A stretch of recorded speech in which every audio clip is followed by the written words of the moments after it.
Hello parents, जैसे कि अब सर्दी आ रही है, सर्दियों में अक्सर न्यूबॉर्न्स बेबी को सर्दी, जुकाम, खांसी, कफ की समस्या बनी रहती है। तो आज मैं आपको कुछ घरेलू 5 टिप्स बताऊंगी जिससे बच्चे को सर्दी, जुकाम, खांसी की समस्या काफी हद तक ठीक हो जाएगी।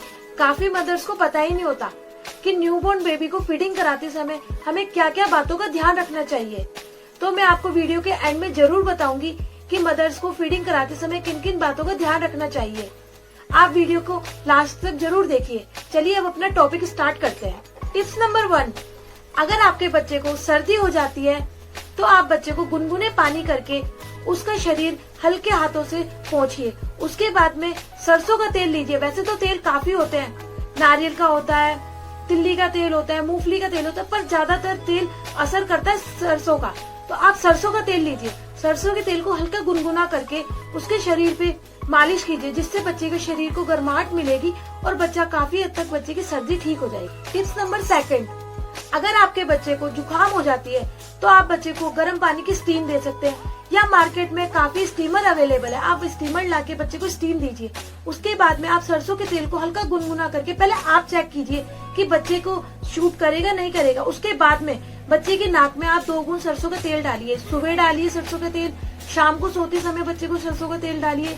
2-3 बारी आप दिन में बच्चे की नाक में सरसों का तेल डालेंगे तो बच्चे को जुकाम से काफी हद तक राहत मिलेगी। टिप्स नंबर 3, अगर आपके बच्चे को बुखार हो जाता है तो हल्का गुनगुने पानी से उसको पट्टी कीजिए। सर पे उसके हल्का गुनगुने पानी से सूती पट्टी होती है, वो लेके निचोड़ के उसके सर पे लगाइए। अगर वो पट्टी सूख जाती है फिर वापस उसको डुबो के वापस लगाइए, जिससे बच्चे का बुखार काफी हद तक ठीक हो जाता है। और आप बच्चे को उस टाइम नहलाइए बिल्कुल भी मत। आप बच्चे को गुनगुने पानी से सिर्फ उसका शरीर पोंछिए। और आप ध्यान रखिए कि आपके रूम में पंखा, एसी, कूलर कुछ भी ना चले, जिससे आपके बच्चे का बुखार काफी हद तक ठीक हो जाएगा।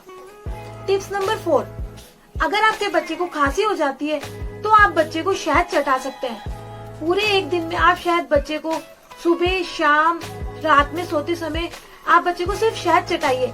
ये नहीं कि आप आधी चम्मच भर के उसको शहद पिला रहे हैं, बिल्कुल भी नहीं। न्यूबॉर्न बेबी को सिर्फ शहद चटाया जाता है। आप बच्चे को शहद चटाइए, जिससे बच्चे की खांसी में काफी हद तक आराम मिलेगा। टिप्स नंबर 5, अगर आपके बच्चे के कफ हो जाता है तो आप थोड़ी सी अजवाइन ले लीजिए, 2-3 कली लहसुन की ले लीजिए, उसको हल्के आंच पे तवे पे सेक के, या कॉटन का कपड़ा ले लीजिए या हैंकी ले लीजिए, उसमें डाल के और उसकी एक पोटली बना लीजिए। उससे बच्चे की छाती पे सिकाई कीजिए। अब डायरेक्ट बच्चे की छाती पे सिकाई बिल्कुल मत कीजिए।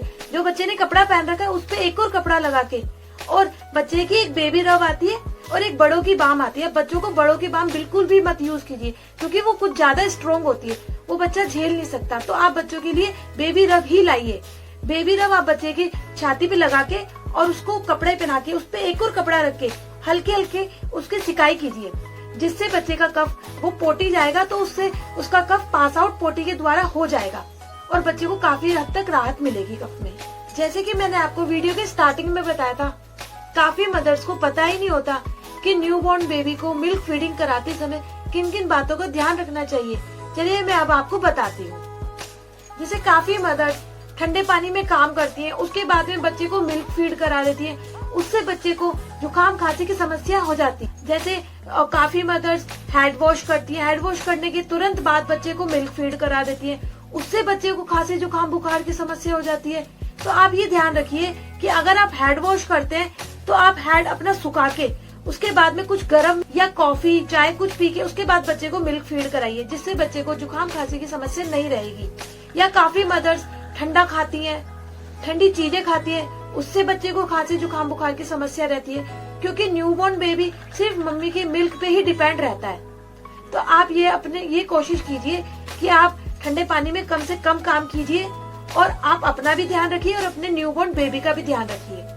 जो मैंने आपको घरेलू टिप्स बताए ये एक सीमित मात्रा में ही किए जाते हैं न्यूबॉर्न बेबी के लिए। अगर आपको मेरी वीडियो अच्छी लगे तो मेरी वीडियो को लाइक करें और एक कमेंट जरूर कीजिए, जिससे मेरे को मोटिवेशन मिलता है। और ऐसी एजुकेशनल वीडियो देखने के लिए मेरे चैनल को सब्सक्राइब करें, शेयर करें और बेल आइकन के बटन को दबाना ना भूलें। धन्यवाद।